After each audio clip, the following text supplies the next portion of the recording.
Hey guys, আসসালামু আলাইকুম। যেমনটি দেখতে পাচ্ছেন, আমি আছি এখন হজরত শাহজালাল বিমানবন্দরে। আজকে নতুন একটি জার্নি করব। ভিডিওর থাম্বনেল দেখে এবং টাইটেল দেখে বুঝে গেছেন আমি যাচ্ছি মালয়েশিয়া অ্যাজ এ ট্যুরিস্ট। এখানে এয়ারপোর্টে এসে দেখছি যে প্রচুর ভিড়। দেখা যাক কতক্ষণে ঢুকতে পারি। সো আমি এখন আমার বোর্ডিং পাসটা সংগ্রহ করব, কারণ যে টাইম খুবই অল্প। ওফ, লং চেকিংয়ের পর তারা অ্যালাউ করলো। বোর্ডিংয়ে কিচ্ছু সময় বাকি আছে, সেই সময়তে ছেড়েছে। পাসপোর্টই ভুলে গেছি, যেটা অরিজিনাল যেটার জন্য করছি সেটাই ভুলে গেছি আর কি আর করবো। Thank you very much. আচ্ছা, অবস্থা আমার অ্যাকচুয়ালি আমার হচ্ছে 10E খুঁজতে হবে। সো এখন আমি আমার সিটে আছি। অ্যাকচুয়ালি বাংলাদেশে যেরকম এক্সপিরিয়েন্স হলো ভাই, এরকম এক্সপিরিয়েন্স কোথাও হয়নি। মনে হচ্ছে বাংলাদেশের জন্য ইন্ডিয়া সবচেয়ে সহজ। আপনাকে যদি ট্রাভেল করেন তাহলে অবশ্যই আপনাকে ইন্ডিয়া ট্রাভেল করতে হবে, তাছাড়া আপনার অপশন খুবই শর্ট। আর দেখা যাক মালয়েশিয়ার এন্ডে কী হচ্ছে।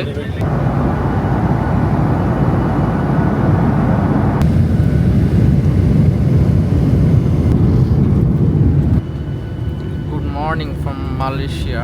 এখন বাসছে 5:13, এইমাত্র ল্যান্ড করলো আর কি মালয়েশিয়ান এয়ারপোর্টে রাইট নাও। সো অনেক কষ্ট করার পরে এসে পৌঁছেছি। দেখা যাক ইমিগ্রেশন কেমন যায়। হ্যাঁ, আই ডোন্ট নো কেমন হবে ইমিগ্রেশন। ভাই রে ভাই, কত বড় এয়ারপোর্ট। অ্যাকচুয়ালি এক এন্ড থেকে আরেক এন্ডে হেঁটে যাচ্ছি, বাট আমি ইমিগ্রেশন পয়েন্ট পাচ্ছি না। আর এখন দেখতে পাচ্ছেন এটা হচ্ছে কুয়ালালামপুরের ডিউটি ফ্রি এরিয়া। এই যে এখানে যে কাউন্টার দেখতে পাচ্ছেন, এই কাউন্টারটা আমাদের বাংলাদেশের রবি এবং জিপির সাথে সংযুক্ত। জানি না কেমন হবে এদের প্ল্যান, ট্রাই করতে হবে। আমি অফ করা ভালো, এখন সামনে ইমিগ্রেশন যেহেতু। আমি অনেক ভয় করছিলাম যে কি হবে না হবে। Guys, right now I mean Malaysia officially. আল্লাহর রহমত, আলহামদুলিল্লাহ হয়ে গেছে। এখন আমি এন্টার করছি মালয়েশিয়াতে। পাসপোর্টে মালয়েশিয়ার স্ট্যাম্প পড়ে গেছে। আমার কারেন্সি এক্সচেঞ্জ করব, কারণ যে আমি এখন এক্সচেঞ্জ করার সময় পাইনি। দেখা যাক আমার প্ল্যান যেটা আছে। বাংলাদেশ এয়ারপোর্টে যেরকম মানে জিল্লতির শিকার হতে হয়েছে ভাই, আমি মনে হচ্ছে যে আমি নিজেই হয়েছে বাংলাদেশে এসে, আমি বাংলাদেশের নাগরিক না, আমি অন্য কিছুর নাগরিক আর কি। হ্যাঁ, কী বলবো, ব্যাড এক্সপিরিয়েন্সকে ভুলে যাওয়া বেটার। হ্যাঁ ভাই, কেমন হলো এক্সপিরিয়েন্স আপনার ইমিগ্রেশন? ভালো হয়েছে। আমি অ্যাকচুয়ালি ভালো মানে হচ্ছে, আমাকে অত কিছু জিজ্ঞেস করেনি। তো right now the problem is, কেউ আমার বাংলাদেশি টাকা অ্যাকসেপ্ট করছে না। তো কী করা, কিছু করার না। আমি যদি এক্সচেঞ্জ করতে যেতাম এয়ারপোর্টে তাহলে আমি বোর্ড করতে পারতাম না, আমার ফ্লাইটটা মিস যেত। তো আমি ভাবলাম যে ফ্লাইট মিস দেওয়ার থেকে আমি বোর্ড করে ফেলি, কোনো না কোনোভাবে আমি ম্যানেজ করে নেবো। এখন শেষমেশ সমস্যার সমাধান হলো, এই যে আমাদের বাংলাদেশি ভাইরা আছে, তাদের কাছে যে টাকাগুলো ছিল সেগুলো আমাকে দিয়ে তারা হচ্ছে অনেক উপকার করছে। তো ভাই ঠিক আছে, আসি তাহলে। আল্লাহ হাফেজ ভাই। তারা আমার টাকাটা চেঞ্জ করে দিল। অনেকক্ষণ ধরে বসেছিলাম এবং টেনশন করছিলাম কি হবে না হবে। যাক, আলহামদুলিল্লাহ হয়েছে। আপনারা যেটা দেখতে পাচ্ছেন, এখন আমি আছি এয়ারপোর্টের বাস কাউন্টারের এখানে। কারণ যে এখান থেকে সিটি সেন্টার যাওয়ার জন্য বাস পাওয়া যায় অনেক চিপে। অ্যান্ড এখানে অনেক নয়েজ হচ্ছে, তাই আমি আমার ভয়েসটা এক্সট্রাভাবে রেকর্ড করছি। আর এই যে সামনে দেখছেন যে বাসগুলো আছে, এই বাসগুলোর মাধ্যমে আমি যাব। আর হচ্ছে এখান থেকে আপনার ভাড়া পড়বে 15 রিঙ্গিত। যদি আপনারা এখান থেকে ট্রেন নেন তাহলে ট্রেনের জন্য আপনার 45 রিঙ্গিত পর্যন্ত পড়ে যাবে। তো সেটা আমি বলবো যে অনেক এক্সপেন্সিভ। সো এখান থেকে আপনারা যারা যাবেন সিটি সেন্টার, এখান থেকে বাস নিতে পারেন। আমি এখন আছি বাসের উপরে, কখন ছাড়ছে বাসটা দেখা যাক। এখন এই মুহূর্তে আমি খুবই টায়ার্ড ফিল করছি, খুবই টায়ার্ড। আর কিছুক্ষণের মধ্যে আমরা কেএল সেন্টারে চলে যাব। দেখতে পাচ্ছেন অলরেডি ইতিমধ্যে অনেক বড় বড় বিল্ডিংয়ের শুরু হয়ে গেছে, মানে শহর শুরু হয়ে গেছে আর কি। অ্যাকচুয়ালি কি উঁচা উঁচা বিল্ডিং, ওয়াও।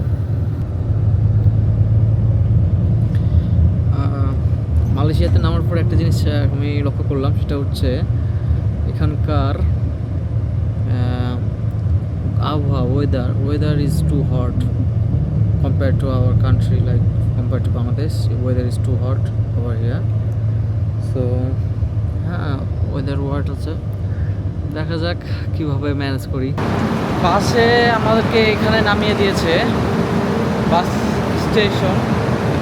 এখন এখান থেকে সিম কার্ড কিনবো। বাস ড্রাইভার স্ট্রেট যেতে বললো, দেখি সিম কার্ড পাই কিনা। সিম কার্ড হলে পরে দেখা যাচ্ছে বাদ বাকিগুলো ইজি হয়ে যাবে, কারণ যে সিম কার্ডে আমার লোকেশন আছে, সব কিছু আছে, লোকেশন ট্র্যাক করা সব কিছু সিম কার্ডের মাধ্যমেই হবে। সামনে যেতে বললো এবং আরও সামনে যেতে হবে।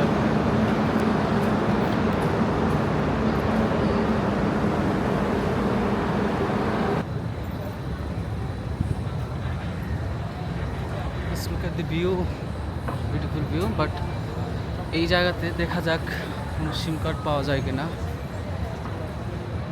কাইন্ড অফ মার্কেট এখানে। ভিউগুলো দেখেন একটু, সুন্দর সুন্দর ভিউ। কাউকে জিজ্ঞেস করা যাক, কারণ যে এভাবে করে হেঁটে হেঁটে পারা যাবে না, কিন্তু জিজ্ঞেস করে সিম কার্ড কিনতে হবে আর কি। Hello, can you tell me where I can buy SIM cards? Going to cake 7-Eleven. KK 7-Eleven? and KK also. Okay. I can buy all kind of SIM cards. Okay, thank you very much. Thank you so much. So সামনে 7-Eleven আছে, ওখান থেকে সিম card কিনতে হবে। দেখা যাক। পানি হচ্ছে, গুড়ি গুড়ি বৃষ্টি হচ্ছে আর কি। লোকাল মার্কেট হাঁটছি, এক্সপ্লোর করার জন্য সময় নিব, তবে আমার যেটা কাজ সেটা আগে সারতে হবে, সিম কার্ড বাই করা। এগুলো একটু ইন্ডিয়ান মার্কেট মনে হচ্ছে, সব দেশি খাবার, small kind of sweets, and এগুলো সব ইন্ডিয়ান মার্কেট তাই মনে হচ্ছে। আমি এখন এখানে একটা ফুড শপে এসেছি, এখানে একটু বসবো।